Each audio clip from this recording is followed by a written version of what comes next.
باللہ من الشیطان الرجیم بسم اللہ الرحمن الرحیم۔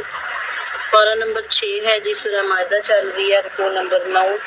وَاتْلُ عَلَيْهِمْ، اور آپ انہیں پڑھ کے سنائیے، نبا ابن آدم بالحق، فرزندان آدم کی خبر ٹھیک ٹھیک، اذ قربا قرباناً، جب دونوں نے قربانی دی، فتقبل من احدہما، تو قبول کی گئی ایک سے، ولم یتقبل من الآخر، اور دوسرے سے قبول نہ کی گئی۔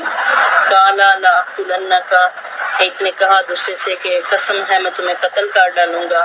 قال، پہلے نے کہا انما یتقبل اللہ من المتقین، کہ بے شک اللہ متقین پرہیزگاروں سے قبول کرتا ہے، تو بلا وجہ ناراض ہو رہا ہے۔ لئن بسطت الی یدک، اگر تو اپنا ہاتھ میری طرف بڑھائے، لتقتلنی، کہ مجھے قتل کرے، ما انا بباسط یدی الیک،